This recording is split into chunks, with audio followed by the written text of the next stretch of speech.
Cheers, Murphy. What's good? What's good? Content que tu sois là. Félicitations pour ton programme de santé présentement. Je remarque que tu portes la chemise fleurie à merveille. Oui, et j'ai pas de veston. Habituellement, j'ai un veston pour un peu me donner une meilleure carrure et tout ça. Mais là j'ai l'air moins rond parce que j'ai perdu une vingtaine de livres grâce à... Et c'est pas de la publicité, je suis pas un influenceur comme ce gars-là. Weight Watchers. Voilà. J'ai perdu 20 livres en un mois. T'es un peu comme Joël Martel, un influenceur bénévole pour Weight Watchers. Absolument. Puis, félicitations. Mais ce n'est pas une question d'image, c'est une question de santé. C'est une question de santé. C'est une question aussi de pouvoir mieux porter mes vêtements puis tout ça. C'est une question de défi. C'est un beau challenge qui est en parallèle avec l'écriture de mon bouquin. Tu sais, Ouais. Parce que un truc qui est intéressant, c'est que je suis habitué d'être dans l'immédiat tout le temps depuis une vingtaine d'années. Tu sais, comme le feedback. Ouais. Immédiat, instantané. Comment on appelle ça, donc le reward, là, le instant reward? La récompense instantanée. Exact. Je suis habitué de baigner là-dedans depuis comme une vingtaine d'années. Et là, je suis vraiment, c'est comme dans l'espèce de slow media, genre, Ouais. tout est slow. Écrire un roman, c'est vraiment le fond, contraire de la récompense instantanée. C'est ça. Fait que, tu sais, quand, mettons, j'ai un statut en tête, là, je me dis, mais attends, ce statut-là de comme 300 mots, c'est du 20 000 mots dans mon livre, là, tu sais, comme bien avec beaucoup de substance autour de tout ça, tu sais, fait que je perds pas ces idées-là, puis fait que moi, tout ça pour dire, c'est deux projets lents en parallèle et qui tranquillement m'affranchissent de ma dépendance au like. Oh my God, c'est pas... Mais Facebook Bravo. est mort, Facebook est mort. Je suis content de t'entendre dire ça, c'est intéressant quand même. Facebook est clairement pas ce qu'il était avant.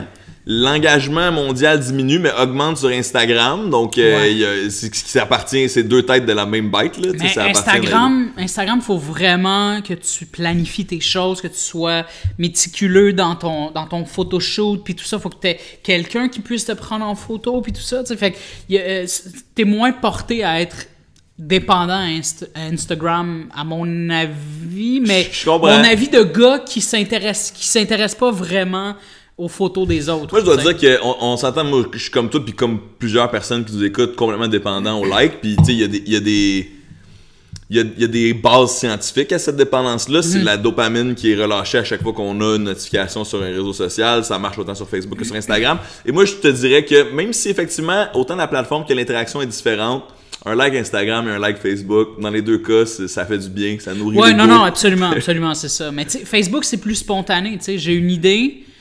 J'élabore un statut sur un coin de table, je publie, c'est réglé, tu comprends? Mais Instagram, ça prend plus de temps. Si tu fais tout le temps des shameless selfies, t'auras pas le même nombre de likes et t'auras pas la même satisfaction à chaque fois. Mais malheureusement, Instagram, bien que c'est une plateforme que j'aime beaucoup et que j'utilise assez souvent, moi, ce que je dis toujours aux gens qui me demandent des conseils, ou même en stratégie Instagram, malheureusement, c'est une plateforme qui encourage beaucoup l'esthétisme, mais pas du tout le contenu. Ouais, non, c'est ça. Moi, j'aime beaucoup le contenu, j'aime beaucoup...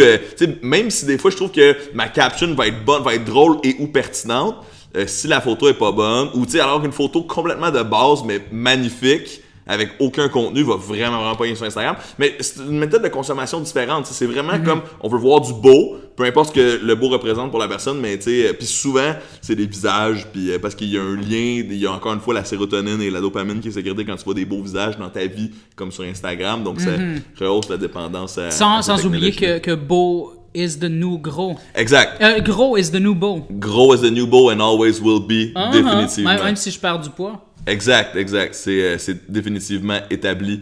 Mais c'est intéressant que tu parles de ça. On a un paquet de sujets qu'on veut aborder aujourd'hui, mais je trouve qu'on est quand même dans le coup de le fun, là. Ouais. Je sais pas ce que tu penses.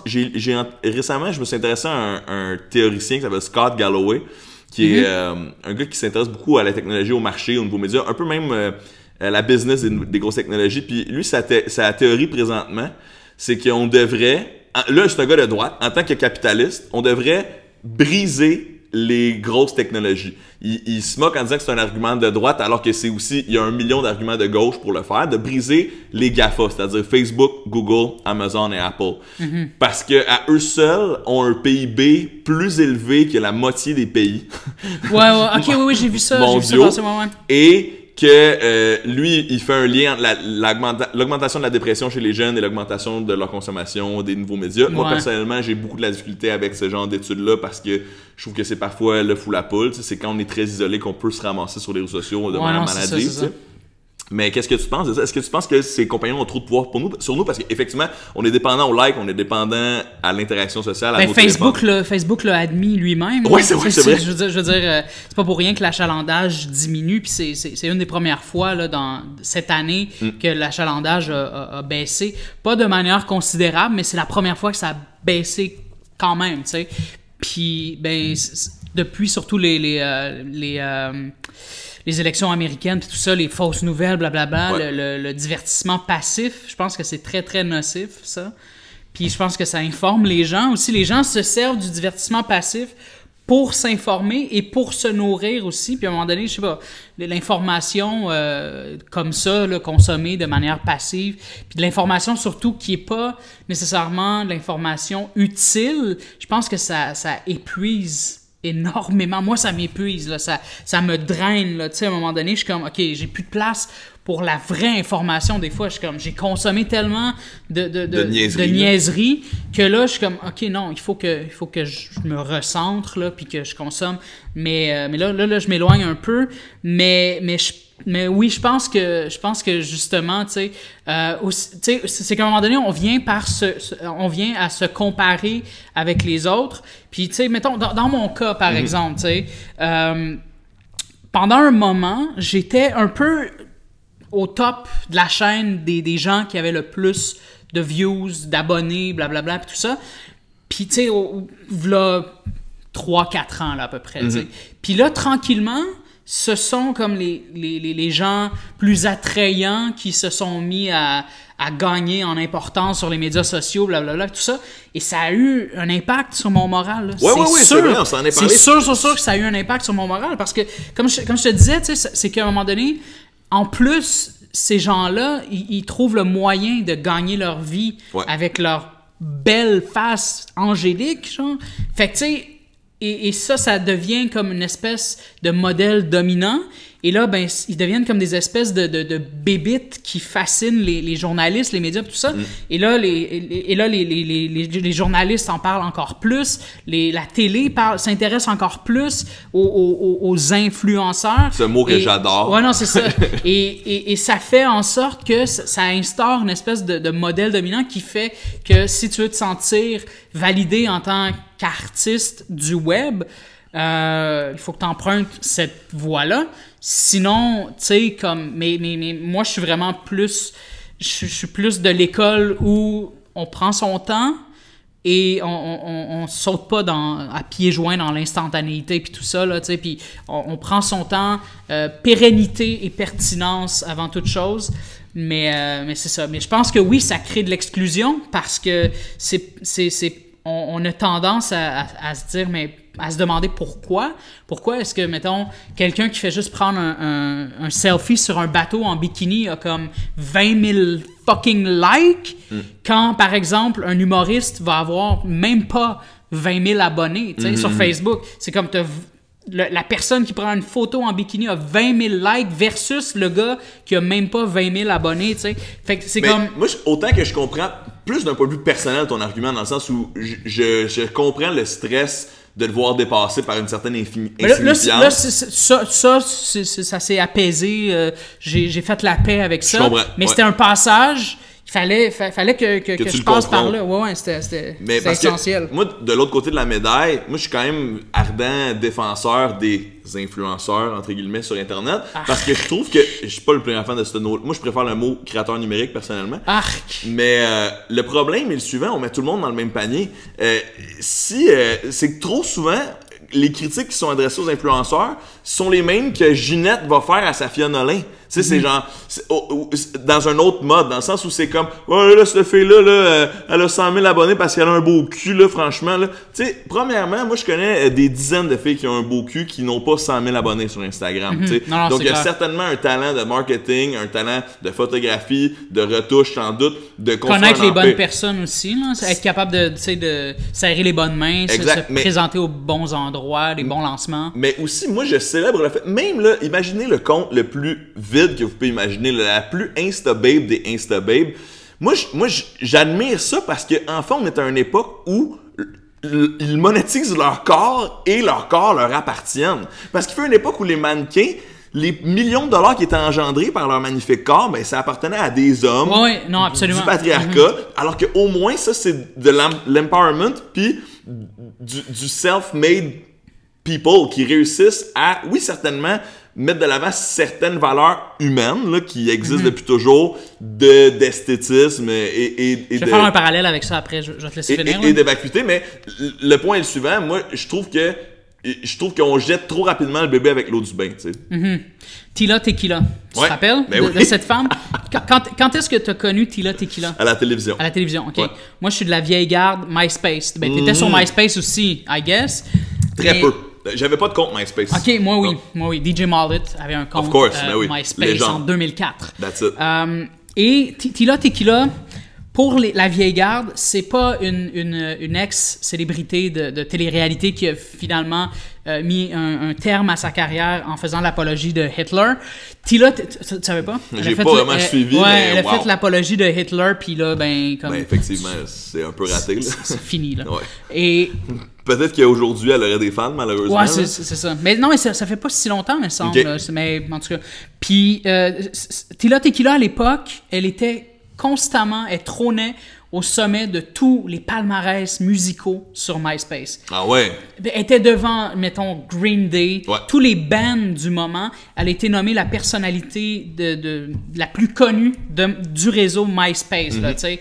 Plus connue que fucking Tom. Ouais. De Tom, qui est ton MySpace. ami par défaut, là, C'est qui ça, est genre tu sais. une légende de C'est MySpace. ça. Là. Fait que nous, c'est comme ça qu'on a connu Tila Tequila. C'est une musicienne, c'est une rockstar, mais il faut le dire, si elle était constamment au top, c'était pas nécessairement pour sa musique, c'était parce que elle faisait dans la soft porn. Ouais. Puis moi, quand je voyais ça, j'étais comme, tu sais, à l'époque, il faut retourner en 2004, Ouais. 2005, 2006, 2007, là. Le web était un univers misogyne. là. C'était que des hommes qui avaient la parole puis tout ça, puis on n'était pas où on est en ce moment avec Ouais. les femmes qui prennent la parole puis tout ça.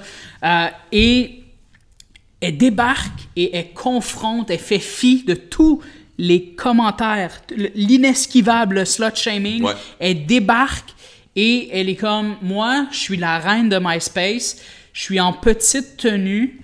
Elle faisait des photos comparables à ce qu'on voit aujourd'hui, les Instababes et Ouais. tout ça. Tu sais, fait que moi, je trouvais ça rafraîchissant, audacieux, badass.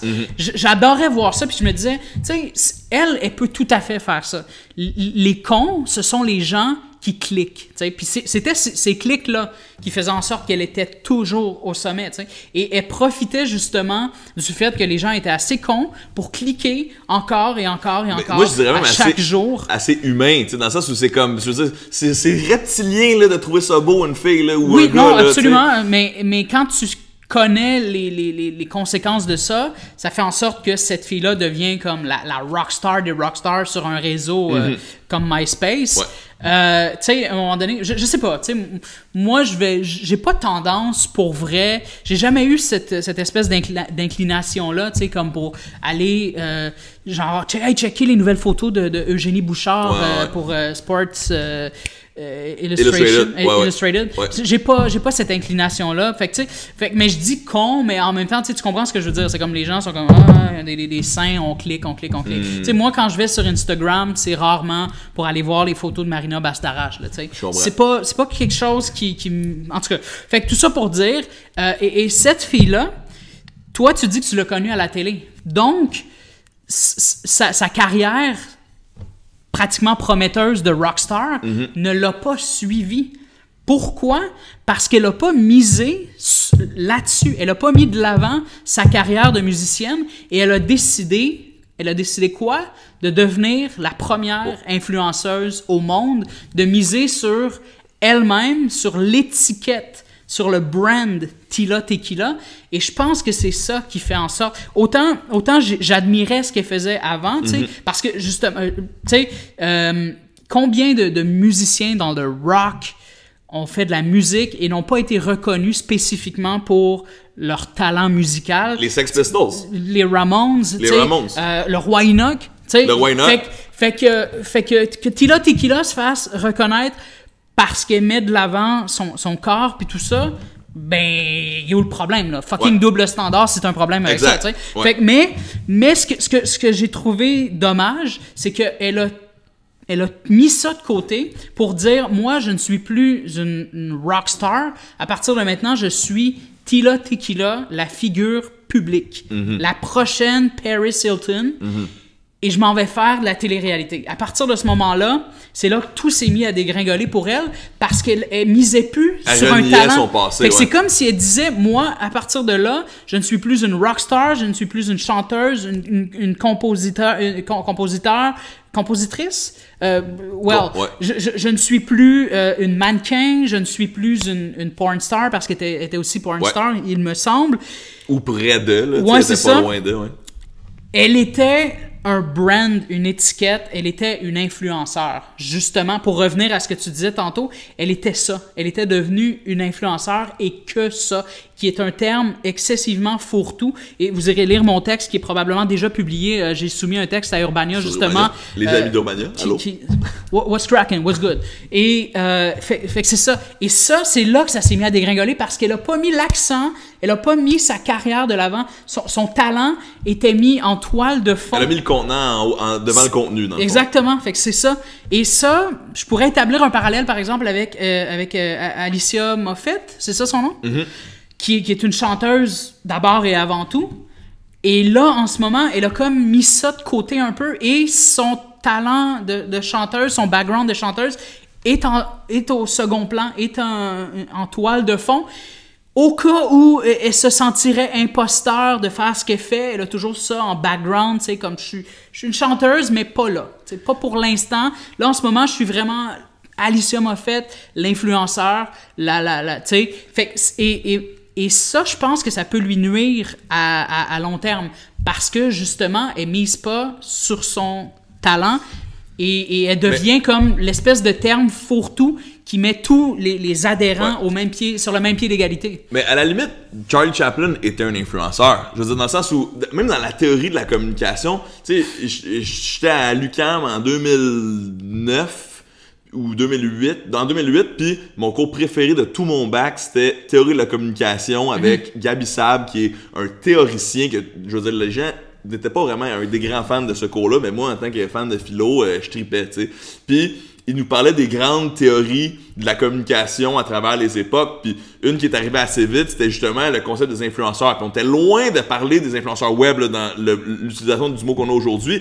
Eux étaient plus dans un concept villageois où, ben effectivement, oui, sur le parvis de l'église, c'était ça qui faisait que les nouvelles avançaient puis que la communication se faisait quand tu jasais puis tu patinais avec tes comparses, mais souvent, c'était quelques personnes qui parlaient un peu plus fort ou un peu mieux que le reste du village, qui se faisaient plus écouter, puis qui devenaient donc des influenceurs qui pouvaient ensuite influencer d'autres sociétés. Puis, effectivement, je trouve que c'est un terme fourre-tout qui met Charlie Chaplin et Alicia Moffett dans le même carcan, selon moi.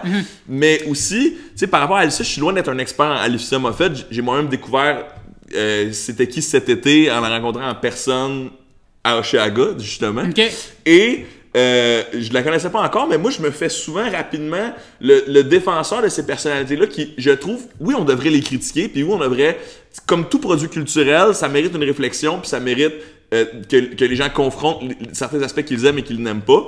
Mais trop souvent, on tombe dans du slut-shaming ou... Ah, ben oui, absolument. Ou dans... on perd nos repères, puis j'ai vraiment l'exemple à moi, tu sais. Je suis un gars qui vise le contenu, puis tu sais, j'en fais un cheval de bataille personnel d'essayer de me dépasser. Puis des fois, je le fais passer, puis des fois, je le fais bien, puis des fois, ça fonctionne, des fois, ça fonctionne pas. Mais j'essaie de me dépasser en rendant ludique de l'information. C'est toujours la clé de Fred Bastien. Je vais faire, des fois, c'est plus ludique, des fois, c'est plus informatif, peu importe. Mais c'est extrêmement difficile de mettre dans une boîte, puis l'exemple que tu donnes d'Alicia Moffett qui met un peu le chant derrière elle pour mettre en vedette Alicia Moffett, ça me fait penser un peu au VJ, à l'époque de Musique Plus. Dans le sens où, moi, au début là, de l'industrie, quand les compagnies ne comprenaient pas ce qu'on faisait sur Internet, puis que c'était très difficile de réussir à financer ce qu'on faisait sur le web, ce que je donnais comme exemple, c'était les VJ. Je disais, les YouTubers aujourd'hui, c'est les VJ d'une nouvelle époque. Alors que moi, quand j'étais un kid, puis j'écoutais Reg Laplanche, je vais faire 1, 2, 3 punk, ou me parler des 5 chansons les plus populaires cette semaine, c'est garanti que s'il mentionnait qu'il est allé essayer un resto à Montréal ou qu'il est allé à tel skatepark, j'avais envie d'y aller parce que tu t'intéresses à la personnalité de la personne, tu sais, puis tu finis par t'identifier à elle. Moi, les gens qui me suivent sur Internet, il y a des gens de tout type, de tout genre, mais globalement, je remarque que les gens qui suivent les YouTubers ou les créateurs numériques finissent par ressembler à ceux-ci. Moi, les gens qui m'arrêtent dans la rue, c'est des dudes de genre 25-26 ans, avec de la barbe, qui sont comme « Hey, c'est cool ce que tu fais, man! » Puis quand je me tiens avec Emma Verdé, je remarque que c'est des plus jeunes filles qui trippent sur le cute, sur le bricolage, sur les trucs qui lui ressemblent aussi à elle. Donc, on peut pas non plus devenir prisonnier de ce qu'on fait parce que c'est dur à définir, tu sais. Même moi, je suis pas Alicia Moffett, mais si on me disait fais du contenu puis arrête de vendre ta personne, in the end, c'est la personnalité qui fait que les gens cliquent, tu sais. C'est ce que les gens écoutent sur ma chaîne, c'est Fred Bastien qui te parle de X. Sur ta chaîne, t'es un YouTuber. Ouais, exact. T'es un reporter. Je suis un YouTuber. Tu comprends? Ouais. T'es un YouTuber, un reporter, un journaliste. Ouais, exact. T'es pas un influenceur. Arrête de dire ça. Jamais je vais me réclamer de l'influence. Exact. Mais c'est ça qui me fatigue dans ce terme-là. Ben c'est ça. Mais tu ne confrontes pas les journalistes qui t'appellent influenceur. On m'a déjà... C'est pas vrai, non? je l'ai toujours fait. Ok, je sais pas. Mais moi, c'est personnel. Mais moi, je dis toujours, comme je l'ai encore fait là, c'est un mot que j'adore, ou je dis je préfère le terme créateur numérique. Ouais. Mais parce qu'effectivement, trop souvent dans le traitement médiatique des influenceurs, on met la charrue en avant des bœufs, puis malheureusement, ça envoie effectivement un mauvais exemple aux jeunes qui aspirent à faire ça, parce que là, les jeunes veulent devenir des rockstars, ils veulent devenir des vedettes, ils veulent devenir des influenceurs, alors que moi, je dis, tu veux faire quelque chose, tu veux créer quelque chose. C'est là-dessus qu'on se rejoint définitivement, que l'objectif, c'est de créer, de faire quelque chose qui te rend fier, que tu aimes faire. Ensuite, si tu as la chance d'avoir un impact, tant mieux, mais de décider de s'auto-proclamer influenceur, moi, effectivement, hipster, je trouve ça dick. Je trouve ça très personne qui va dire... Puis en passant, là, c'est tous des trucs que j'ai déjà écrits dans mon texte qui... Allez probablement, lire. Mercredi, en tout cas, c'est déjà publié probablement là, chez Urbania. Tu sais, quand on disait hipster, c'était un raccourci en réunion chez les employés en boîte de pub là, qui brainstormaient, qui étaient comme... On va viser un hipster. On va faire un lancement dans une vieille usine, blablabla, puis tout ça, puis là, on va aller chercher un hipster. Mais sur le plan personnel, individuel, quand il allait à la rencontre de ces gens-là, c'était des baristas, c'était des libraires, des adeptes de vélo. C'était pas je suis un hipster je me définis comme tel. Exact. Même au début, les gens qui s'autoproclamaient hipster, on disait que c'était le meilleur moyen de découvrir qu'ils n'étaient pas du tout un hipster. T'sais, quand tu disais salut, je suis un hipster, ça disait non. Comme c'est comme essayer d'être cool. Tu peux pas essayer d'être cool dans la vie. Si tu essaies d'être cool, par définition, tu n'es plus cool. C'est genre. C'est ça. Tu l'es, c'est un état d'esprit, tu sais. Mais tu vois, tu sais, c'est ça, puis c'est ça mon texte aussi. Quand je fais une critique à l'encontre des influenceurs, je suis toujours étonné quand il y a des gens qui sont en tabarnak ou qui s'emportent contre moi et qui refusent de me parler ou peu importe. Ou toi, des fois, tu viens me confronter sous mes statuts. En commentaire, ouais. Puis je suis comme, mais le but... L'idée, c'est justement de travailler à ne pas se sentir visé par ce terme-là. Absolument. Parce que si tu te sens visé par cette critique-là, si tu sens que influenceur, le terme fourre-tout, correspond tout à fait à ce que tu fais, je pense que c'est là que tu dois te recentrer puis te dire, man, faut que je focus. Qu'est-ce que je fais? Je peux pas être juste ça dans la vie, un influenceur. Je suis un YouTuber, fine. Chanteur, créateur, photographe, mannequin Instagram, peu importe. Parce que, tu sais, moi, les gens ont souvent tendance à s'imaginer que j'ai de la difficulté avec les YouTubers puis tout ça. Tellement pas. Moi, c'est le modèle, premièrement, le modèle économique, là, tu sais, qui fait la rémunération de ces YouTubers-là ou des gens sur Instagram puis tout ça. C'est juste ça mon problème avec ces gens-là. Mais le contenu, on est sur Internet, tu fais ce que tu as envie de faire, je m'en calisse, pour vrai. Tu sais, puis... moi, je me rappelle plus. Là. Mais par rapport aux attaques, tu sais, que tu dis, moi, quand je réponds dans les commentaires, j'ai la prétention de dire que c'est pas parce que je me sens particulièrement non, je sais. J'essaie de le faire de manière relativiste, tu sais, puis avec patience, mais je comprends, mais je trouve qu'il y a un parallèle intéressant à faire parce que moi aussi, je sers souvent cet argument-là, mais plus aux gens qui se sentent attaqués. Ça, c'est très difficile. J'en parlais aussi avec Judith Lucier. C'est extrêmement difficile dans la vie quand tu te fais reprocher d'avoir un comportement problématique, de pas le prendre personnel. Tu sais, comme même une personne... Mais moi, je suis toujours générique, là. Exact. C'est toujours... je parle de manière générale. Si et le je chapeau pointe... te fait, mets-le. Puis si j'ai quelque chose en tête de très précis... Tu sais, comme par exemple, j'avais fait une critique, puis là, j'avais dit... dans ma tête, mon premier exemple qui m'était venu, c'était faire un cover de Despacito. Là, je me suis dit, je peux pas dire ça, parce que Jamesy Jonka va se sentir visé, et c'est pas ça l'intention du tout. Je veux pas... Puis pas juste eux. Les gens vont penser que je parle de eux, puis les gens vont liker en se disant « Esti, nice, il frappe sur ces gars-là. » Non, c'était pas ça l'intention. Fait que je change tout le temps. Je mets toujours... Il y a toujours une intention derrière pour faire en sorte que personne va se sentir visé, pour pouvoir avoir ce recul-là. Peut-être, oui, se reconnaître, mais en même temps, pas se sentir genre comme... Tu sais, je suis pas en train de te piquer non plus. Je suis pas en train de mettre le spotlight dans ta face, là, tu sais. Exact. Mais chose certaine... Je pense qu'on va continuer de confronter des créateurs parce que si on veut que l'Internet ait une importance culturelle, tout comme le cinéma, tout comme le théâtre, tout comme la télévision, ben il faut qu'on accepte en tant que créateur de se faire juger, tu sais. Je vois un débat similaire avec les jeux vidéo où des fois, quand des journalistes se mettent à questionner l'industrie en disant parfois il y a des comportements misogynes, parfois c'est une industrie qui laisse pas assez de place aux femmes, à certaines minorités, etc.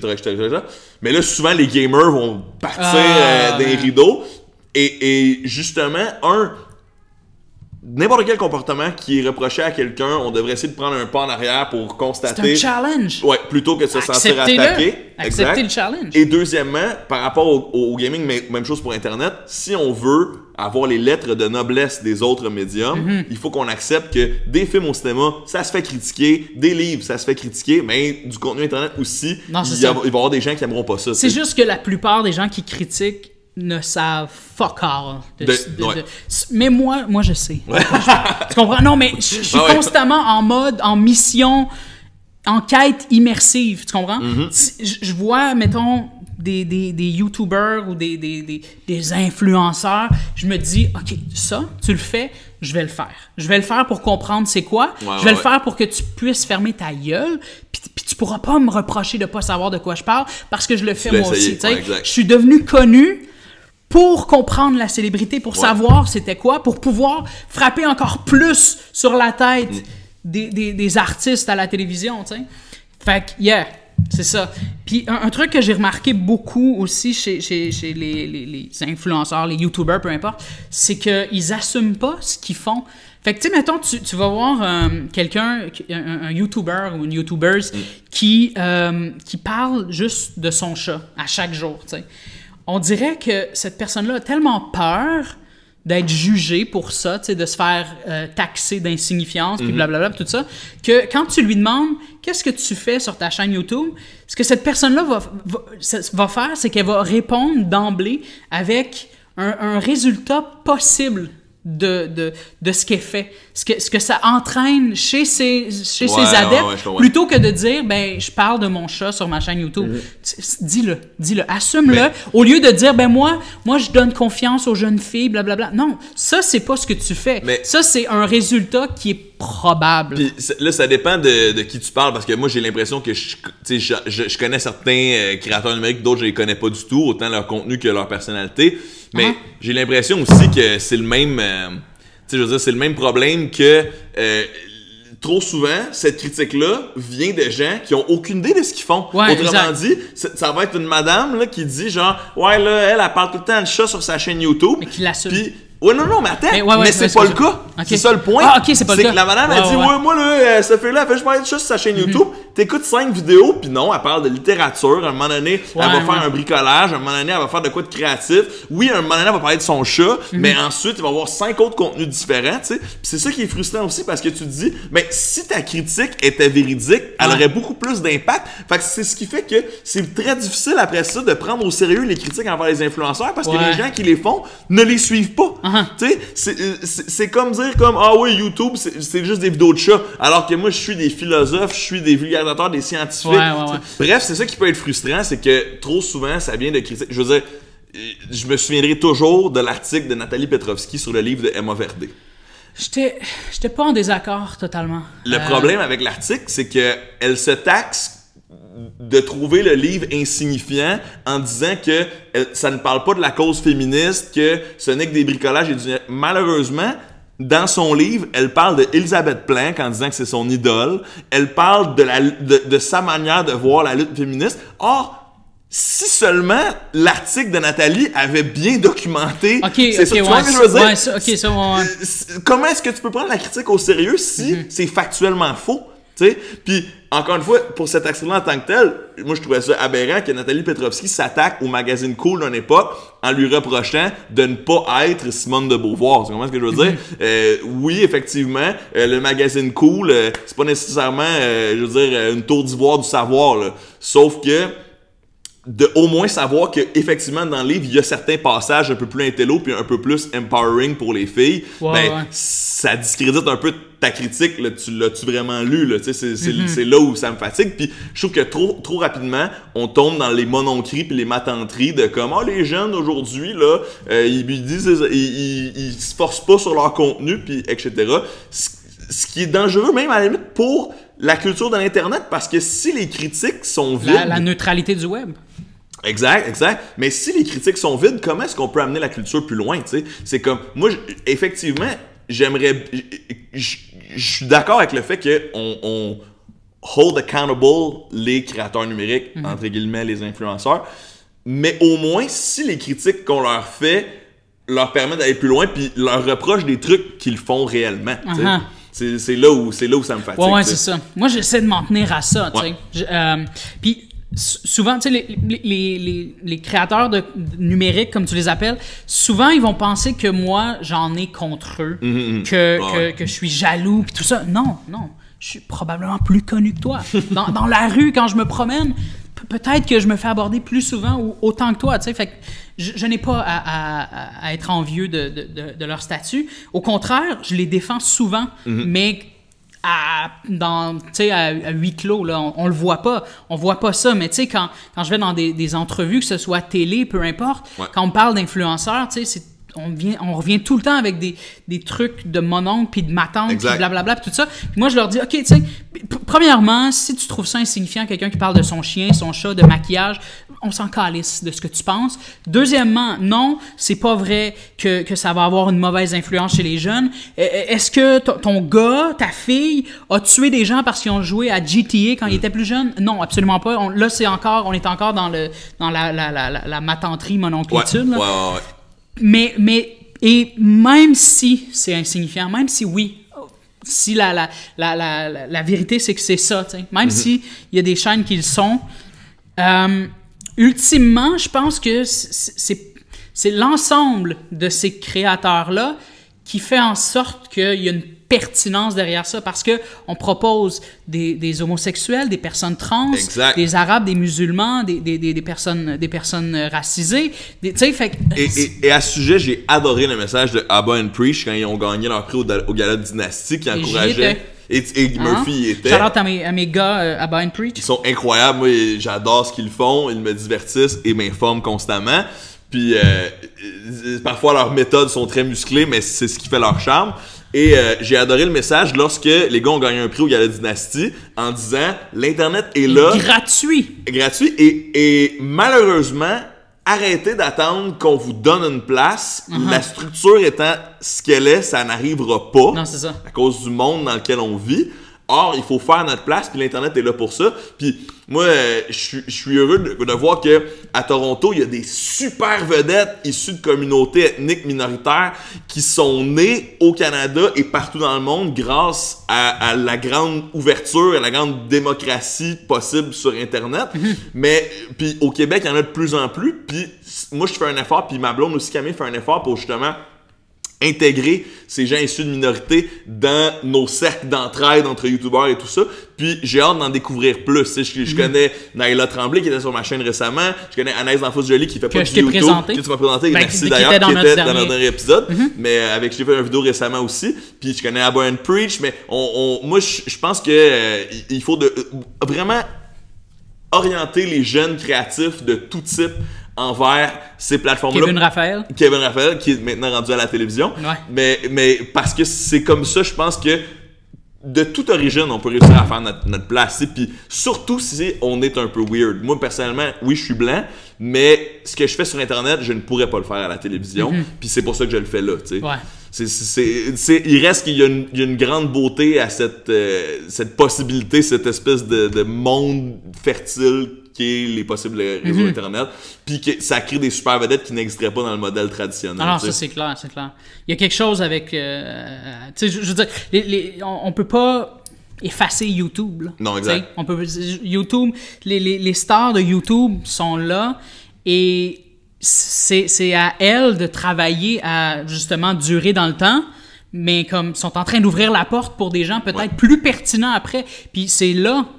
Travailler sur votre pertinence parce que si vous le faites pas, les gens pertinents vont la prendre en esti votre place. Je l'espère, mais malheureusement, si on se fie, mettons, à l'histoire du cinéma, de la télévision, c'est souvent l'insignifiance qui est le plus populaire, là. Je pense que c'est un peu. Puis faut pas non plus niveler par le bas, sauf que, tu sais. Moi, je suis le premier même si c'est pas des émissions que je regarde beaucoup, mais je suis le premier à défendre parfois les téléréalités ou les phénomènes de masse un peu brainless qui sont beaucoup aidés parce que malheureusement, c'est ce que les humains aiment, tu sais. Je pense que le brainless a eu la cote depuis, tu sais, les années 1800. Là, depuis qu'on a arrêté de porter des uniformes pour aller à la télévision, tu sais, puis parler juste de sujets sérieux, mettons, à Radio-Canada, tu sais. Je pense que c'est arrivé dans les années 80, là, à peu près. Là, il y a eu comme une espèce de rupture où, là, finalement, ça pouvait être un peu n'importe qui allait à la télévision. Là, parce que pendant un moment, je pense qu'à la télé, c'était que des sartres et des Beauvoir qui pouvaient aller à la télévision, des érudits. Ouais. Moi, je connais pas assez ça. J'ai comme en tête des genres d'émissions c'était peut-être arrivé plus tôt, mais de variété, là, où là, ça devenait rapidement un festival de la chanson et des belles faces. Là. Mais effectivement, c'est pas un problème qui est nouveau.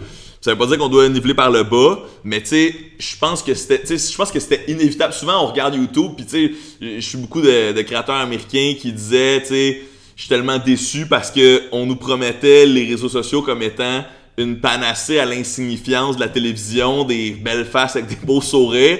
Finalement, on regarde c'est qui les créateurs les plus populaires sur YouTube aux States, ben tu sais, c'est des jeunes blancs aisés qui sont beaux, qui sont puis sans rien enlever encore une fois au processus puis à la créativité, au talent et au travail nécessaire à se rendre où est-ce qu'ils sont aujourd'hui. C'est vrai que ça peut être un peu décevant de dire tout ça pour ça, tu sais, on a révolutionné le monde des médias pour répliquer le même système que la télévision. Mais le problème, c'est que c'est les humains qui aiment ça.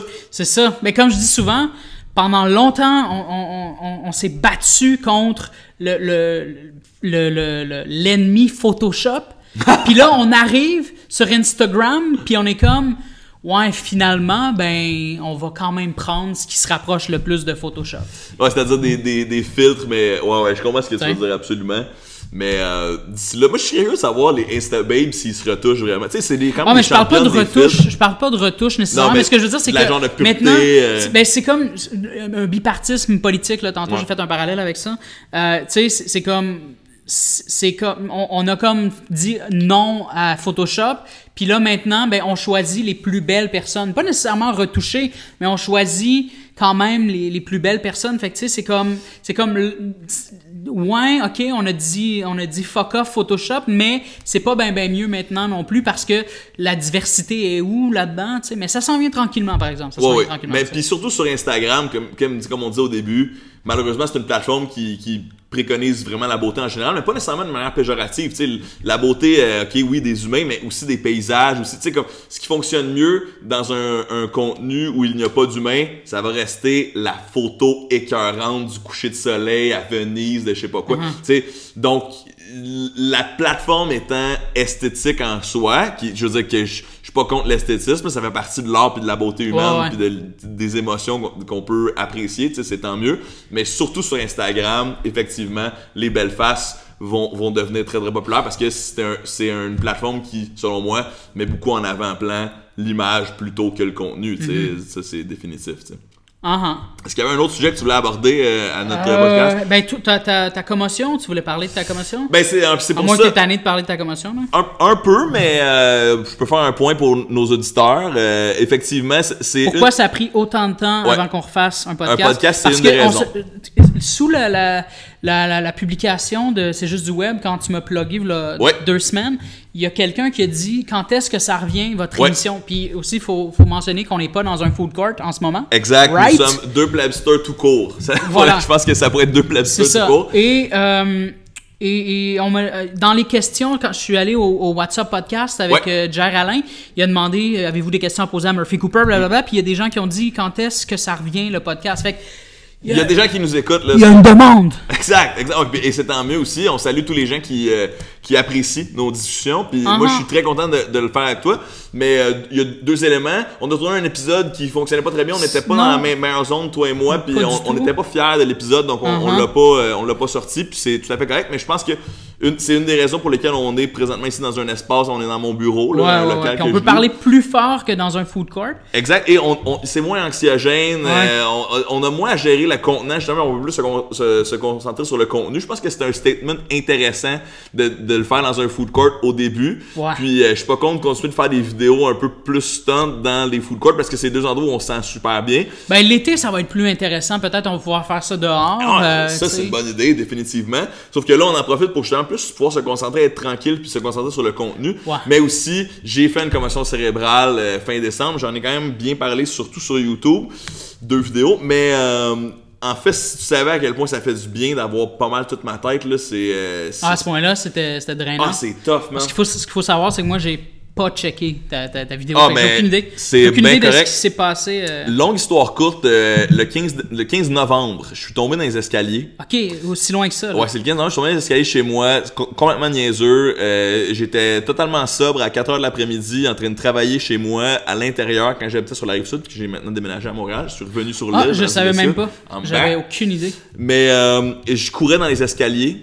Ça, on apprend aux enfants à ne pas faire en bas âge. Je courais dans les escaliers et j'étais de bonne humeur. Je suis un gars assez enthousiaste, c'est dynamique. Et je chantais en courant dans les escaliers.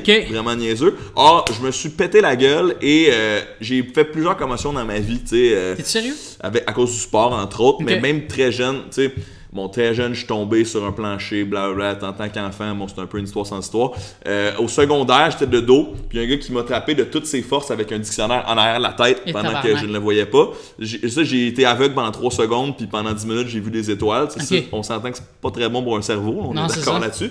Et ensuite, avec le water polo, sport que j'adore et que je ne regrette pas une seconde d'avoir fait. Ça t'a-tu vulnérabilisé, tout ça? Ou... Certains, c'est documenté, là, c'est prouvé que plus tu fais des commotions, plus c'est difficile de s'en remettre. Ce qui fait que quelqu'un qui aurait chuté dans les escaliers comme j'ai fait le 15 décembre, qui n'a jamais eu une commotion de sa vie, se serait probablement relevé en ayant eu une petite poque, puis tu sais, sans même s'en rendre compte ou quoi que ce soit. Sauf que moi, comme j'en ai plusieurs de répétés, en 2015 au hockey Cosum, j'ai reçu un coup de coude d'en face, mes 2 jambes ont coupé, j'ai eu de la misère à m'en remettre, ça m'a pris 2-3 jours à l'époque, mais bref, c'est de plus en plus difficile. Or, le 15 novembre, je suis tombé dans les marches. Et là, c'était vraiment les symptômes classiques. Pour ceux qui n'ont jamais fait de commotion cérébrale, c'est des nausées dès que tu fais quelque chose. Extrêmement aveuglé par les lumières. Même ici, là, on est présentement, pour les gens qui nous écoutent dans l'audio, dans un bureau avec 2 néons. Là, je n'aurais pas été capable de ne pas porter des lunettes de soleil ici à l'intérieur. Ce que tu fais avec brio, mais pour d'autres raisons. Moi... dès que je devais regarder un écran ou me concentrer sur quelque chose, j'avais des nausées, des bouffées de chaleur. c'est vraiment... Puis ma soeur est ergothérapeute, puis je suis très reconnaissant d'avoir ma soeur dans ma vie parce qu'elle a fait certaines spécialisations, pas juste pour ça, mais elle a fait certaines spécialisations en commotion cérébrale, elle a fait des formations là-dessus, puis donc elle était vraiment pas loin de mon téléphone, puis tu sais, elle dit que c'est vraiment un débalancement chimique, un débalancement électrique dans ton cerveau, ce qui fait que... J'ai déjà été épileptique. Ah ouais, c'est vrai? Pendant 7 ans, ouais. Wow! Comment on guérit de ça? C'était de l'épilepsie juvénile. Fait que quand je suis arrivé au secondaire, ça s'est apaisé. Mon frère, c'était héréditaire, dans le fond. Wow. Fait, mais pas héréditaire, non pas héréditaire, mais comme ma mère, elle l'avait pas, mais elle avait les gènes qui faisaient en sorte que tous ses enfants, si elle avait eu, mettons, 10 enfants, les 10 enfants auraient eu de l'épilepsie. Fait que c'est ça, mon frère a fait une rechute vers 12 ans, live dans mon visage, puis j'étais comme, wow. Ça doit être rough en maudit. C'est ça, mais on était médicamentés, puis tout ça, puis tu sais, si on prenait les médicaments, tu sais, on se mettait pas à shaker. C'était de l'épilepsie juvénile et nocturne, là, dans notre sommeil seulement. Ah ouais. Tu sais, il y en a que c'était en plein milieu de la journée, malgré les médicaments, puis ils partaient, là, puis ils se pétaient la tête sur le coin d'une table, puis j'en ai vu au secondaire beaucoup. Vas-y, continue, excuse-moi. Mais bref, c'est extrêmement difficile, puis t'es contraint d'être dans ta chambre dans le noir à rien faire. OK. Puis les recommandations médicales, c'est pas de télévision, pas de radio, pas de livre, fait que qu'est-ce que tu fais? Tu sais, genre, comme, honnêtement, t'es dans le noir, puis Judith me disait, elle était inquiète pour moi parce que elle disait, Kevin Raphaël, justement, lui avait dit que ça ressemblait parfois à des symptômes de dépression. Puis là, elle s'inquiétait pour moi en disant, est-ce que tu fais une dépression, Fred? T'sais? Puis je disais, je comprends tellement d'où vient cette inquiétude, mais c'est le contraire d'une dépression parce que je suis contraint dans ma chambre à rien faire, mais j'ai juste le goût de faire quelque chose. Contrairement à une dépression où tu as envie de te refermer un peu plus, c'est dur de sortir du lit, I've been there, je sais c'est quoi, mais le fait que tu es contraint d'être prisonnier de ton lit, de tes pensées, puis tu fais juste dormir puis réfléchir, c'est extrêmement lassant. Et tout ça pour dire qu'après environ un mois, ça faisait quelques jours que j'allais mieux à Noël. Autour du 20-21 décembre, je commençais à mieux aller, puis des grosses commotions, ça dure environ 6 mois, mais après quelques mois, après quelques semaines, tu reviens, puis c'est juste que, encore à ce jour, si je bois trop de bière, 2 bières ou 3 bières, je vais commencer à avoir des maux de tête. Si je suis très fatigué, je vais être aveuglé par des néons ou quoi que ce soit, je vais porter plus de lunettes de soleil, etc. Faire attention un peu à mon rythme. Quand je fais du sport, il faut que je prenne ça graduellement, etc. Mais le point est le suivant. Le 26 décembre, ça faisait à peu près 6 jours que j'allais mieux. J'étais en train de déménager dans mon nouvel appart à Huntsic. Et il y a dans le sol un plafond qui est trop bas. Je portais une casquette comme ça. Et j'avais de quoi dans les mains. J'avais mes valises pour un voyage que je m'apprêtais à faire avec ma blonde. Et j'ai reçu le plafond dans la tête. Tu sais, comme je courais dans les escaliers. Ben, je me dépêchais dans les escaliers. Puis l'escalier, il faut que je me penche. Et là, vu que j'avais une casquette, je l'ai pas vu. Or, j'étais à peine remis ou presque de ma commotion que je me suis recogné la tête. Puis c'était-tu une commotion ou c'était juste un résidu puis c'était des petits symptômes qui se... Ben, est-ce que tu vas à l'hôpital à chaque fois que tu penses faire une commotion? Dans le doute, aller à l'hôpital. Sauf que si tu peux pas dormir, là. Ben, ça, c'est surtout c'est pour dangereux, les gros non? chocs. Ouais. C'est surtout, mettons, quand tu joues au hockey ou quand tu fais un sport et tu as vraiment un gros coup à la tête. Tu sais, moi, dans les deux cas, le premier coup, là, ma tête n'a même pas cogné nulle part, c'est un whiplash qu'on appelle. C'est comme un accident de voiture. Ce qui est le plus dommageable, c'est quand ta tête fait ça, pas nécessairement que ta tête a cogné quelque part, tu sais. Le premier, c'était vraiment ça. Ma mâchoire qui a créé un... Vu que ma bouche était ouverte puis je chantais, tu sais, comme un niaiseux. Bref. Puis la deuxième, c'était vraiment plus un coup à la tête. Puis c'était quand même un bon coup dans le sens où j'ai passé 15 secondes des marches en temps comme... Fuck. Tu t'es auto-diagnostiqué dans le fond. Tu savais que c'était ça parce que tu reconnais les symptômes. Oui, parce que j'en avais déjà eu. Puis...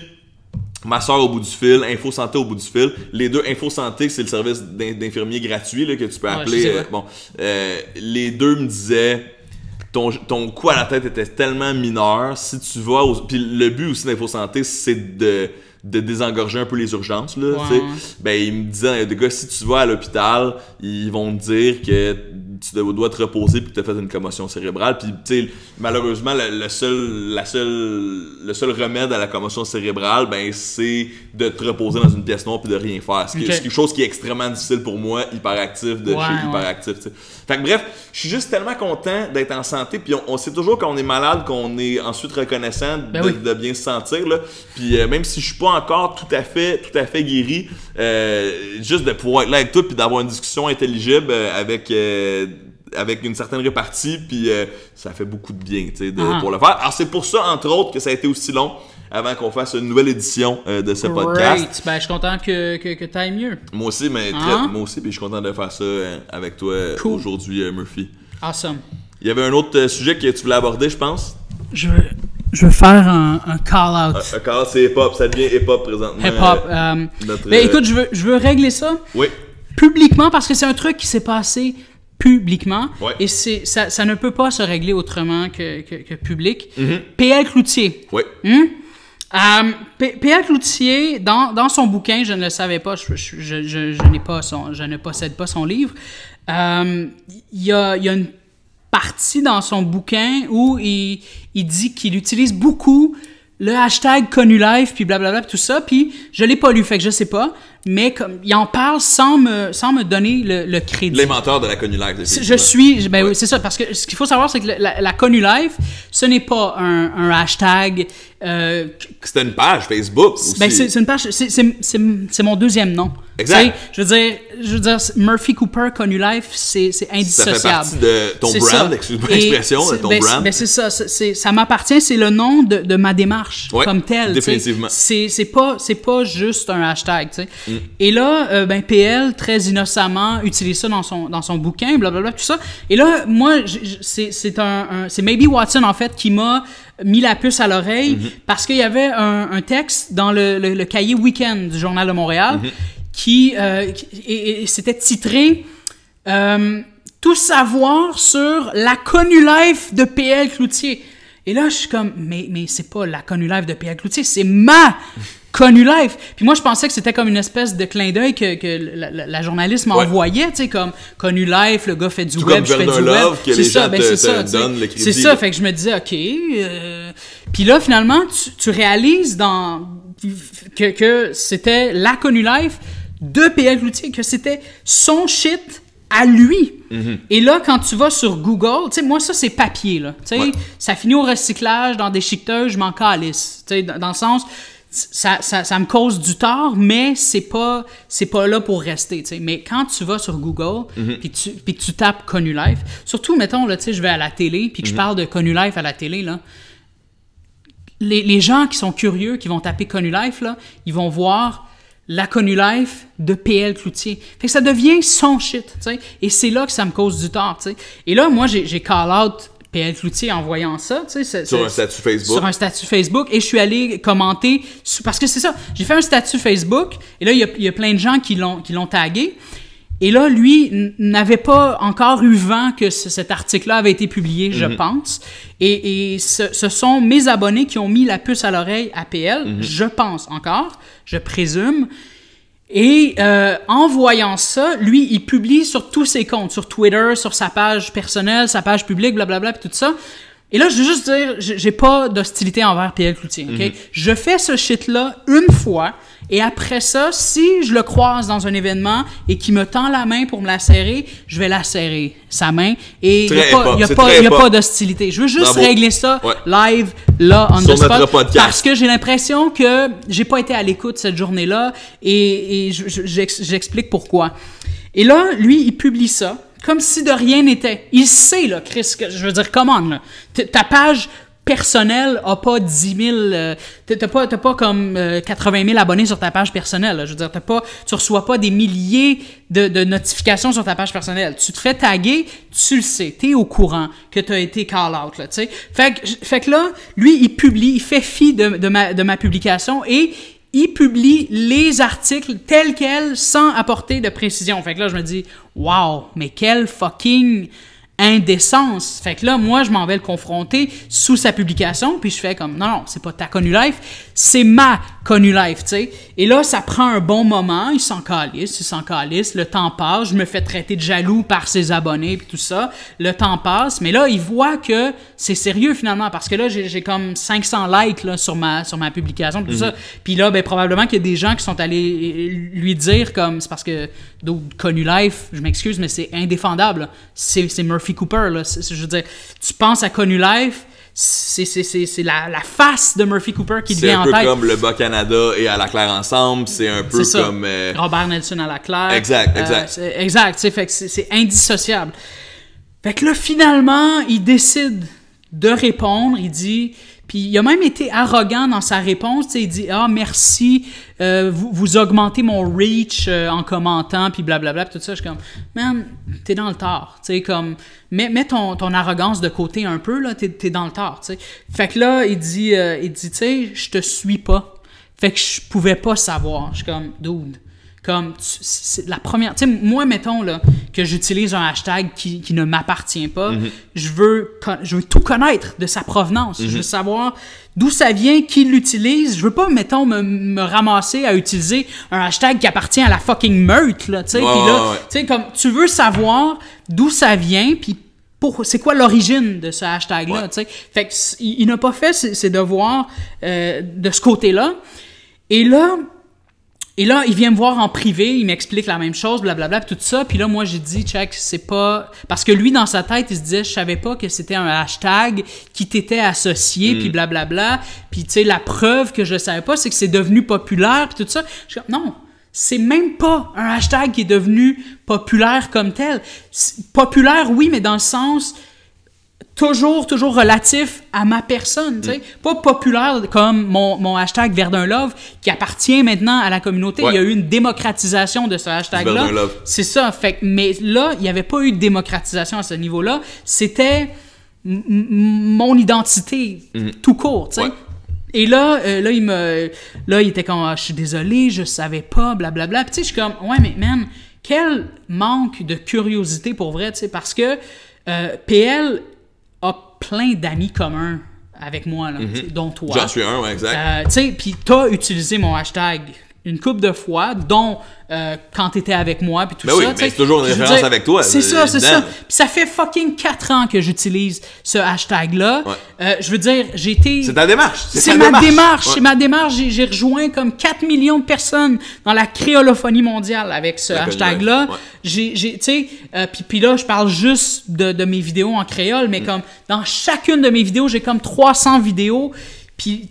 Ces vidéos-là ont été visionnées des millions de fois, tu sais. Fait que c'est comme... Puis, en tout cas, et là, il dit, je vais t'envoyer mon livre, tu vas comprendre que c'était pas ça l'intention, mais c'est comme...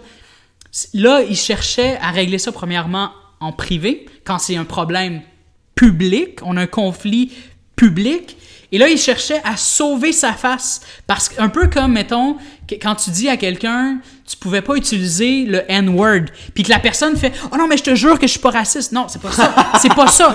Moi, je m'en calisse que tu sois une bonne personne, là, tu sais. Je m'en calisse que fondamentalement, tu sois une bonne personne. Le problème, c'est que tu as utilisé le N-word et ça m'a causé du tort. Et là, essaie de réparer ce tort-là. Et essaie pas de me montrer... Essaie pas de me montrer que tu es une bonne personne. Moi, c'est ça qui m'a gossé.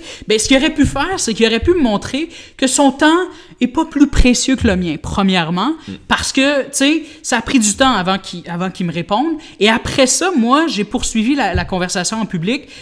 J'ai daigné lui répondre en privé, mais il fallait que je lui réponde publiquement parce que, Chris... ça m'a causé du tort. Et là, moi, j'ai dû mettre ce que je faisais sur pause. J'étais dans l'écriture de mon livre. Et là, j'ai dû mettre ça sur pause pour aller gérer ça, pour aller gérer ces abonnés qui me traitaient de jaloux puis qui disaient comme reviens-en, là, c'est un hashtag, ça appartient à tout le monde, blablabla. Comme là, j'ai dû gérer ça. Mais là, lui, il s'en est un peu lavé les mains. Puis comme si, lui, son temps était plus précieux que le mien. Moi, c'est ça que j'ai senti. Et il aurait pu rectifier le tir dans la présentation de l'article. Il aurait pu dire, tu sais, c'est pas ma Connu Life. Il aurait pu le reconnaître, il aurait pu confronter ses fans puis dire non, mais attendez, là, il a raison. Je suis dans le tort là-dessus. C'est pas parce qu'il est dans le tort que c'est une mauvaise personne, là. Comme tout le monde a des torts. Tu sais, tout le monde est dans l'erreur de temps en temps. Ça arrive à tout le monde. Même si t'es la personne la plus souriante avec le plus de bonhomie au monde, ça arrive d'être dans le tort. Tu sais. Et il a pas fait ça. Il a pas pris ce temps-là. Fait que moi, il fallait que je pédale. Il fallait que je mette ce que j'étais en train de faire de côté. Il fallait que je pédale pour essayer de réparer les torts qu'il m'avait causés, parce que jusqu'à aujourd'hui, le tort demeure. Parce que c'est encore là sur Google, là, tu sais. Tu tapes Connu Life, c'est encore sa Connu Life à lui, tu sais. Fait, il aurait pu aussi confronter la journaliste, ou pas confronter parce que la journaliste le sait pas nécessairement, mais il aurait pu aller voir. Peut-être qu'il ne savait pas lui-même, là, tu sais. Dans le sens où moi je suis curieux parce que, dans le sens où peut-être que PL involontairement s'approprie souvent des concepts parce que le titre du livre, Tout va bien été. Ouais. Je suis pas sûr qu'il l'a pris de moi, là, mais il y a de très bonnes chances. C'est vrai que c'est moi, très Fred Bastien. Je l'ai pris de mon ami Pierre-Étienne Bordelot, puis je dis très couramment Tout va bien été, puis je suis pas mal convaincu que j'ai dit Tout va bien été avec PL avant que lui l'utilise. Sauf que moi, c'est pas mon cheval de bataille, c'est pas mon identité, puis il y a pas de problème avec ça. Sauf que si il l'a vraiment pris de moi et PL Bordelot, mais je pense pas qu'il l'a fait méchamment, je pense qu'il en est même pas conscient. Le gars est pas mal intentionné. Exact. Ça, je lui donne, puis c'est pour ça que si jamais il vient me voir, tu lui tendras la main. En ce moment, j'ai de l'air de quelqu'un peut-être qui l'aime pas, mais faut juste que je fasse ça là. Ouais. Puis après ça, ça va être réglé. Qu'on rappelle aux gens que le Connu Life est à toi. C'est ça, mais c'est ça. Puis il faut aller au bout des choses. Il faut vérifier ce qu'il n'a pas fait. Mais moi, ce que je lui reproche surtout, c'est de ne pas avoir essayé de régler ça avec la journaliste puis de lui dire, tu sais, parce que là, en ce moment, il y a une personne qui se sent lésée avec raison. Penses-tu que tu pourrais au moins changer le titre? Au moins pas faire comme si c'était ma Connu Life. Dans la version papier, fine, il est trop tard, mais dans la version web, c'est encore modifiable. Il est pas trop tard. Et ça, il ne l'a pas fait. Et moi, j'étais obligé, tu sais, de travailler quand j'étais déjà en train de faire des choses. J'ai dû mettre mon temps qui est aussi précieux que le sien de côté. Et c'est ça qui m'a gossé. Mais un autre truc aussi, et on remonte en 2012.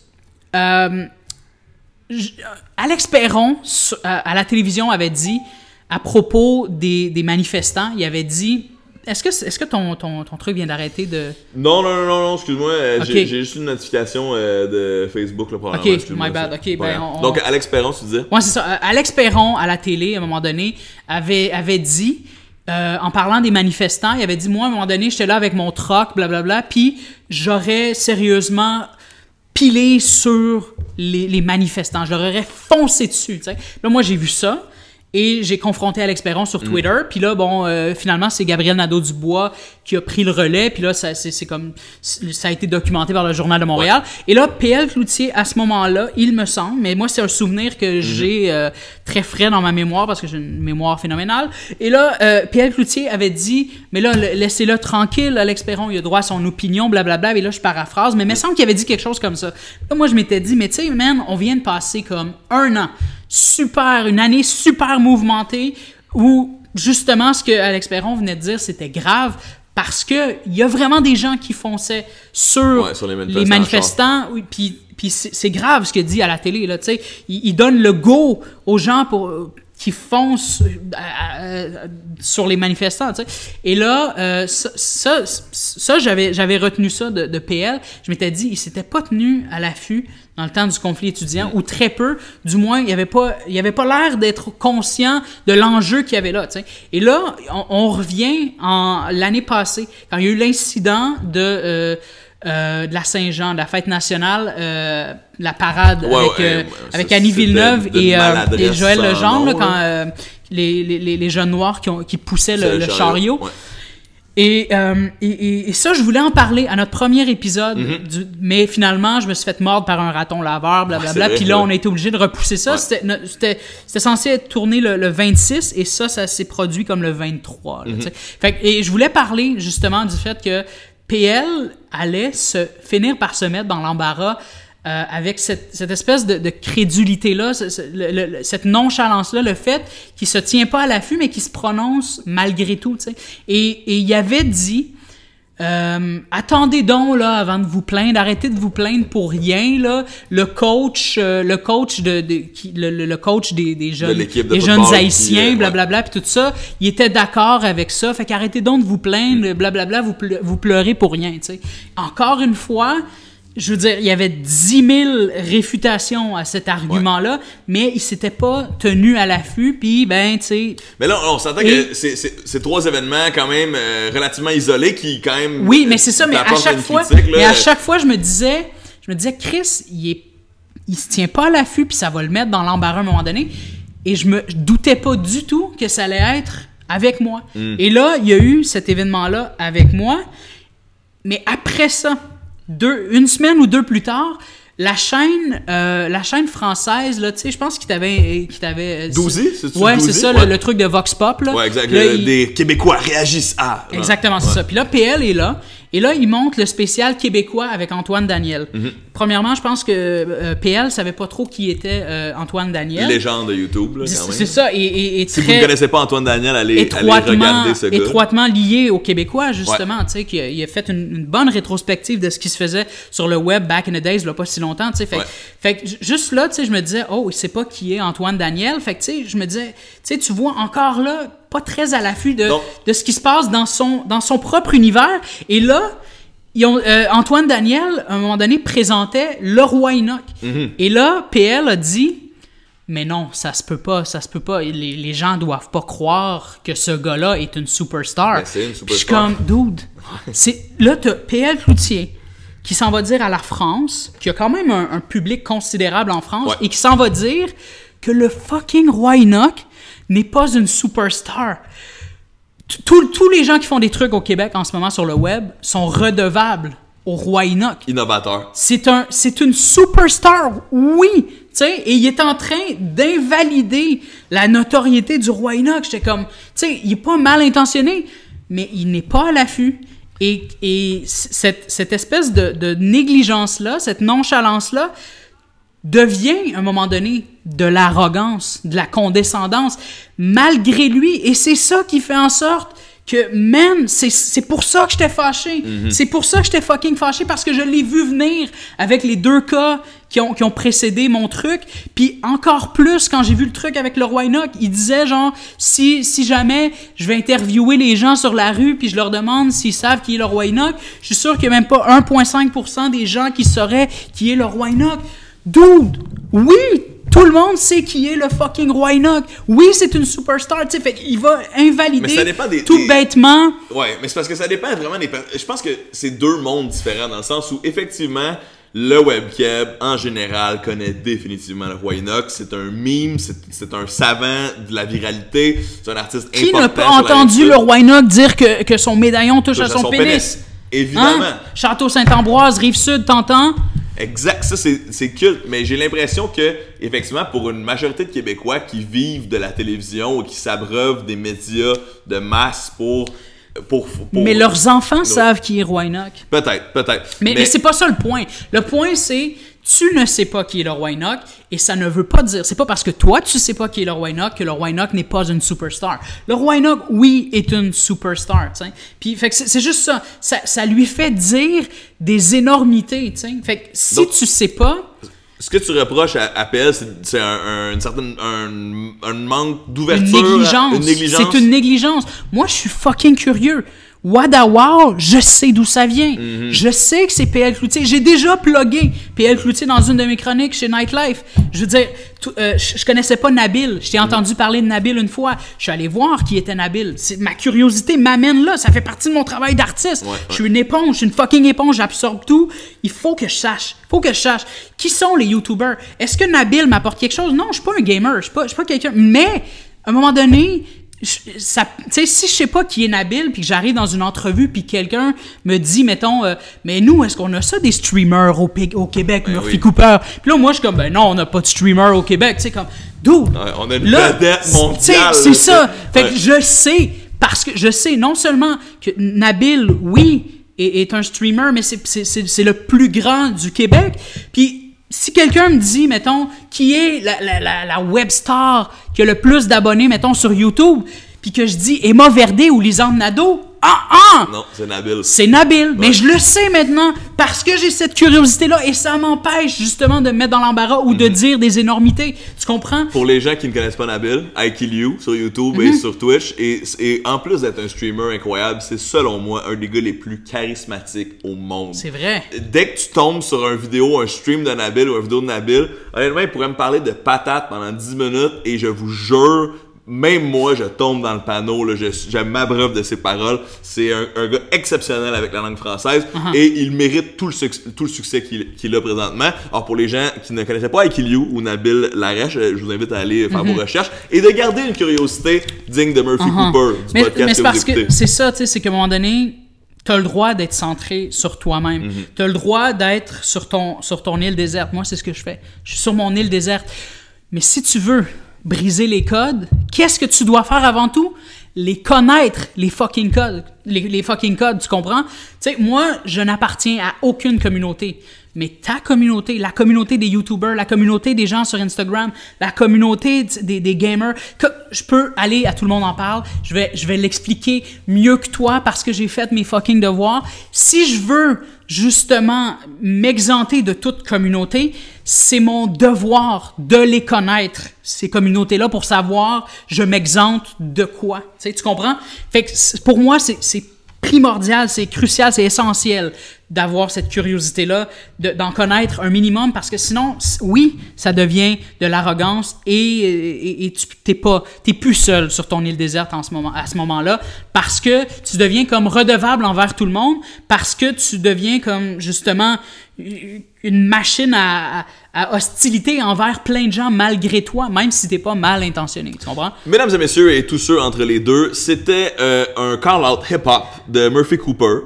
Et je me sens comme un animateur de Hot 97 présentement, qui est comme genre, ah oui, effectivement, intéressant, mais tu mentionnes que tu n'as pas de rancune envers la personne. Zéro. T'as définitivement des points intéressants, mais que même, est-ce que tu serais ouvert à être dans la même vidéo que PL Cloutier s'il réagit à ce qu'on est en train de faire présentement? Est-ce que tu serais intéressé à débattre ou discuter avec lui dans un cadre public? Ben oui, absolument, parce que ça serait... Il y aurait zéro cohérence si je déclinais l'offre. À voir, moi je suis un ami de PL, je le connais bien, je trouve que ce qu'il fait sur YouTube apporte beaucoup plus de bien que de mal à la communauté. Ben c'est ça, moi j'enlève rien, là, tu sais. Exact. Puis même tu sais, il y a de mes abonnés qui disaient « Hostie, il était temps que quelqu'un le remette à sa place, ce tabarnak-là, il me tape ses nerfs, là. » Je suis comme « Ouais, il me tape pas ses nerfs, tu sais. » Comme moi, je le trouve sympathique. Je veux dire, je regarde ces choses. Tu sais, je suis pas un fan, là, c'est pas moi qui s'adresse. On peut comprendre pourquoi mais c'est ça mais fonctionne. ça fait partie de...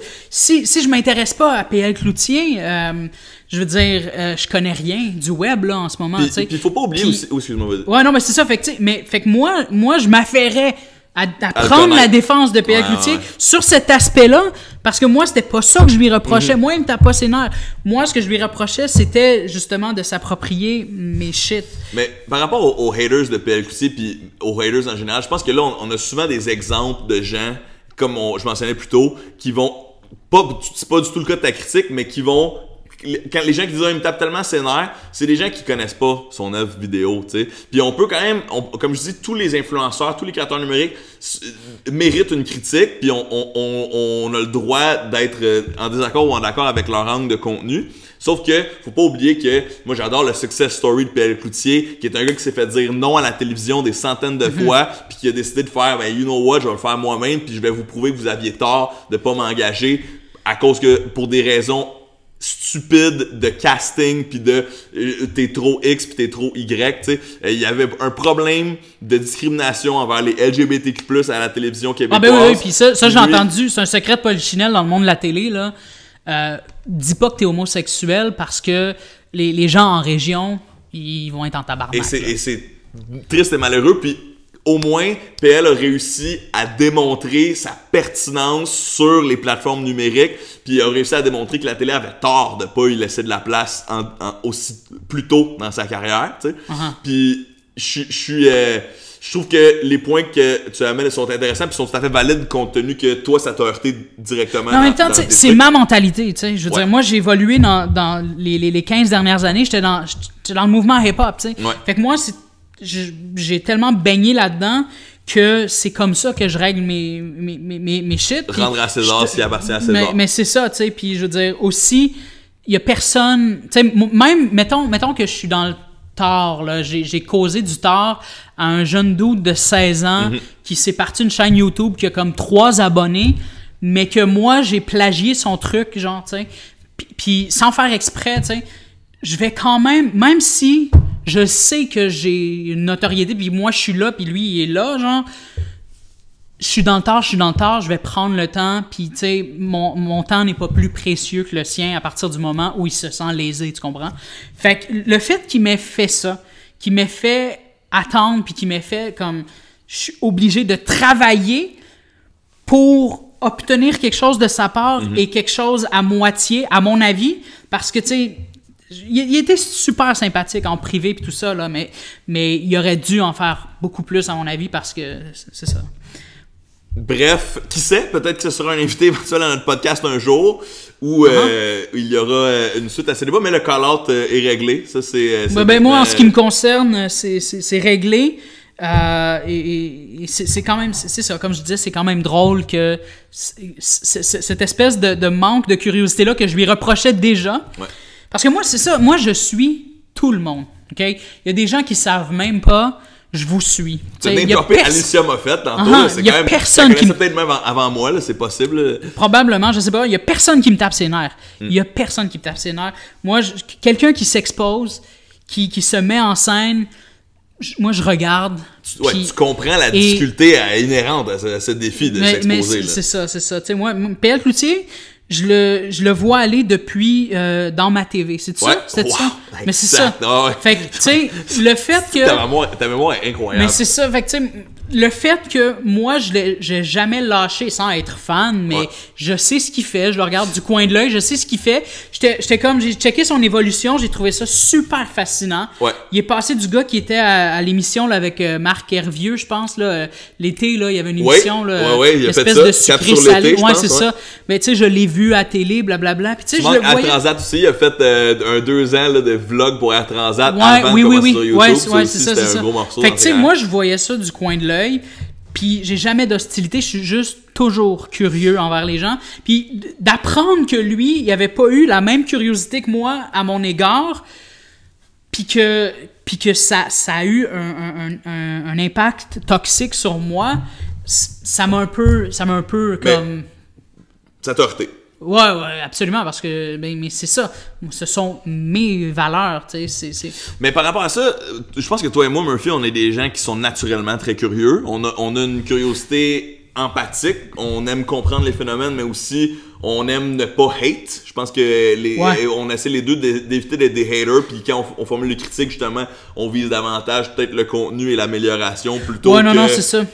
Mais est-ce qu'on peut s'attendre à ça de tout le monde? Dans le sens où nous, on est un peu chanceux, dans le sens où oui, c'est quelque chose qu'on entretient, puis on s'efforce à comprendre, puis à y aller avec empathie, puis c'est quasiment bouddhiste, là, j'ai l'impression. En tout cas, moi, je le vois le même des fois, dans le sens où tu veux te mettre dans les souliers de quelqu'un d'autre, tu veux faire preuve tu sais ça, le mot m'échappe, là, mais d'indulgence. Mais d'indulgence, c'est de compréhension, bref, le mot, je vais le retrouver dans 2 heures, là, mais on essaye de comprendre un phénomène puis de le voir d'un bon œil au premier abord. Je pense que malheureusement, la majorité des humains en tout général, le monde d'emblée est fondamentalement une bonne personne. Moi, c'est comme ça que je vois ça. On essaie, et puis parce qu'il y a des conditions. Tout le monde est bien intentionné. Exact. Moi, c'est comme ça que je vois les gens.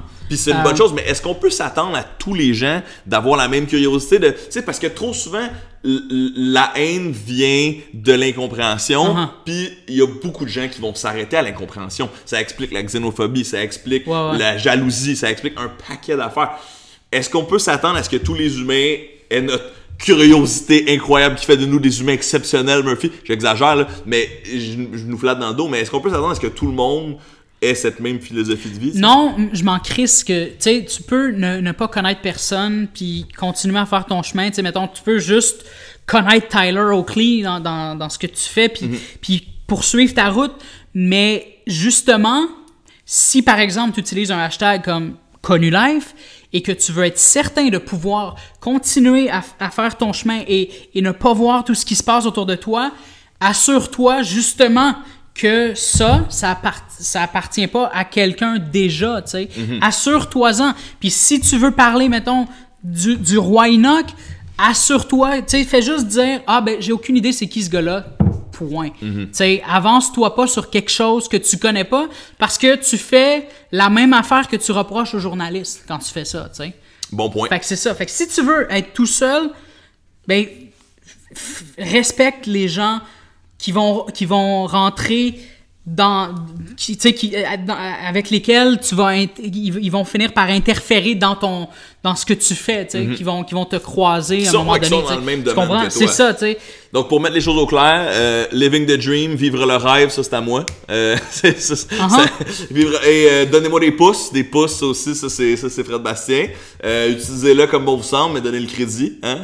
Encore là, c'est moins fusionnel que toi puis Connu Life. Tu sais, je pourrais jamais. C'est ça. Moi, j'ai moins je pense de slang qui m'est propre, à moins que je me trompe, mais living the dream, vivre le rêve, puis donner des pouces, c'est les premières choses qui me viennent en tête quand je pense à mon univers, mais le Connu Life, c'est ça, tu sais, ça pouvait pas, c'est pas comme s'il avait utilisé Verdun Love ou genre Pigiste Life ou tu sais des shit comme ça. VG Life, tu sais, c'est moins proche de toi aussi. Non, mais ça c'est pas moi, non, j'utilise pas ça, mais tu sais, mais c'est ça, tu sais, Verdun Love, t'es dans Verdun, tu l'utilises, je m'en calisse. Mais c'est la différence, c'est, tu sais, le maire, il l'acknowledge là que ça vient de moi, tu sais, parce que il pourrait pas faire comme si c'était une initiative de la ville de Verdun là, tu sais.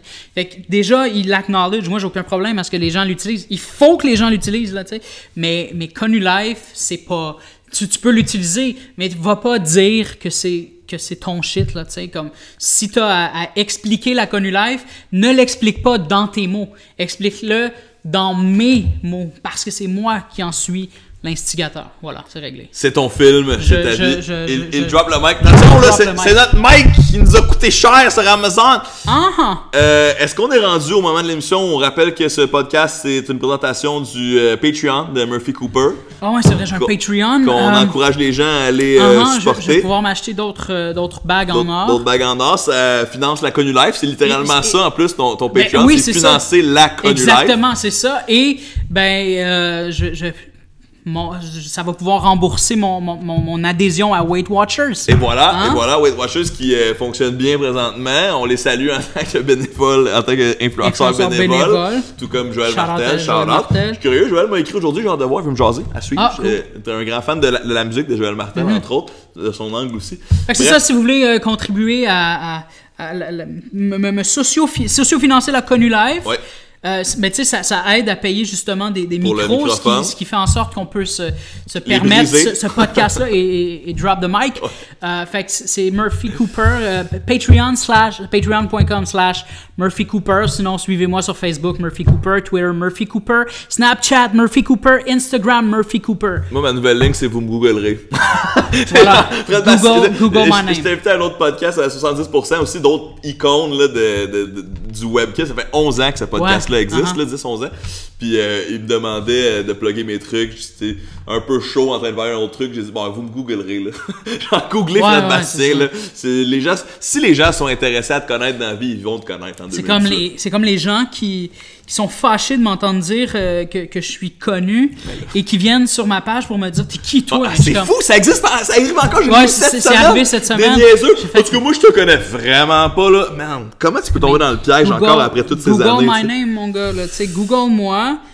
Et tu vas voir que je suis connu de Montréal à Port-au-Prince. There you go. Est-ce que tu vas un jour aller en Haïti?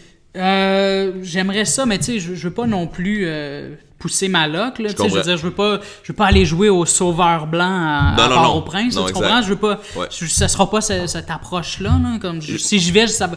J'ai assez confiance en ta grande humanité, ton gardien bâti et justement ton recul pour que tu sois pas un niaiseux. Ça sera pas dans l'optique, genre, je vais aller voir mes fans là-bas, là. Ça sera pas ça. Ça va être juste, je vais aller voir, je vais aller là-bas avec ma copine. Mais qui a jamais visité son pays d'origine. Mais non, elle vient pas d'Haïti, mais en tout cas. C'est incroyable à quel point je me sentais privilégié avant hier, quand je faisais une vidéo avec Naila. Tremblay. Et sur YouTube, c'est la grosse qui fait des vidéos. Ouais. Si vous êtes intéressé à aller voir ça. Puis elle vit très bien avec le nom qu'elle s'est imposé elle-même. Là, c'est vraiment ça.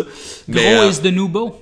Elle disait, après avoir vu le film Black Panther, pour ceux qui aiment le long form dans le podcast, je vais prologuer mon dernier vidéo. J'en ai peut-être fait d'autres entre-temps avant l'apparition de celui-ci, mais c'est un 32 minutes de réflexion, de dissection de Black Panther, le film de Marvel, avec Anaïs Danfos-Joly et Naila Tremblay, deux personnes fascinantes et avec qui j'ai partagé un enthousiasme incroyable envers ce film, pour des raisons différentes, mais aussi pour des raisons similaires parfois. Mais bref, je me suis vraiment tellement senti privilégié, alors que Naila me disait que après avoir vu le film, t'sais, elle avait vraiment envie d'aller en Afrique encore plus qu'avant, puis moi j'ai eu la chance de passer 3 mois au Mali, déjà, puis encore une fois c'est très privilégié, c'est grâce aux moyens économiques duquel je suis issu qui m'a permis d'avoir un 3 mois off entre le cégep et l'université, puis de ramasser, j'ai quand même ramassé de l'argent pour y aller, là, à l'aide d'activités de financement, etc.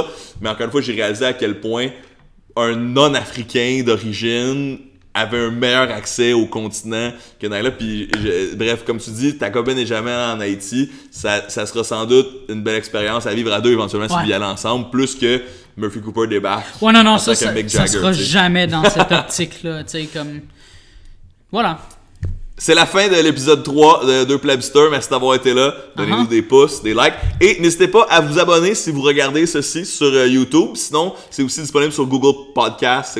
Ils l'ont supprimé parce que... enfin, les salauds! Non, mais je vais le remettre, là. En tout cas, c'est une longue histoire. Mais maintenant, on s'appelle officiellement seulement Deux Plebsters. Ouais. Parce que là, on n'est plus dans un food court. Non, alors, Deux Plebsters, c'est le nom officiel. Ça aura pris 3 épisodes. On vous retrouvera bientôt. N'hésitez pas à vous abonner. Sans rancune, PL Cloutier. Mon nom est Murphy Cooper. Tu viendras me serrer la main. Mon nom est Murphy Cooper. Je suis connu. Je suis un tabarnak de poète. # connu là, et voilà. Living the dream.